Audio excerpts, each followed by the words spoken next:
Hello and welcome to Your Favourite Teacher. So I'm just going to have a talk through of chapter 6 of Animal Farm. So what we have happening here is we have the rules changing, and Napoleon is sort of tweaking animalism to suit his own purposes and to suit himself as being the leader, to quote Squealer. So one of the first things that he changes is the fact that they now have to work on Sundays, and it's quite amusing the way that Orwell has here that it's strictly voluntary, but if anyone refuses, they have their food taken away from them. So that kind of defies what voluntary means, because no one's going to want to have their rations cut in half. So it's, again, he's using threats as a way of getting across his demands.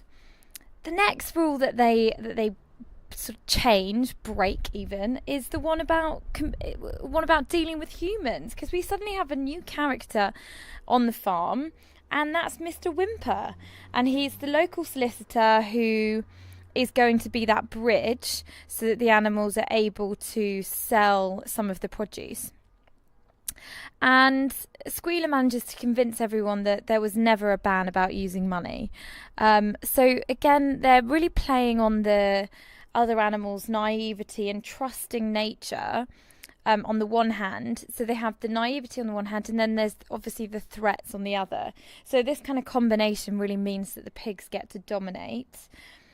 So humans being allowed on the farm signifies capitalism being back, and obviously what you've started off at is you've this idea of animalism was that all animals were equal, and it's very much the socialist movement, the communist movement, egalitarian, all of this left-hand side, left-wing politics. The humans represent capitalism, and by interacting with humans again, we see the clear breaking of the socialist rules in order to suit the needs of the leaders, which is what capitalism really is anyway. It's about the minority having the greatest benefits, and that's what we have with these pigs.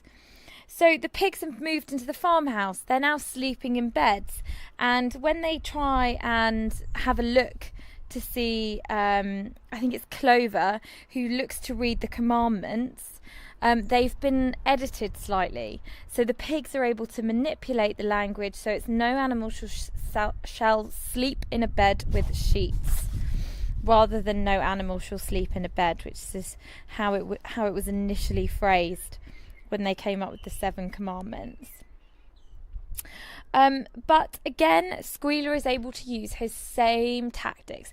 Every single time there's a big change that the pigs are trying to put across, Squealer goes in there and he says the reasons why, if they don't have these changes, Jones would come back, and you don't want Jones to come back, do you? And this kind of psychological manoeuvring that he's able to do is threatening the animals. If they don't agree, Jones is going to come back, and they don't realise that they're being manipulated in this way. The big thing that really happens here, obviously we've got the shift moving so that the pigs are more like humans, and we see that that's been growing for a while, and that becomes really quite strong in this chapter. But then we have the shock storm that destroys the windmill. And this is very much like the way that Stalin demonized Trotsky, and Napoleon here blames Snowball because he's got nothing else to say. I mean, Napoleon there's one thing that he can't control, and that's the weather.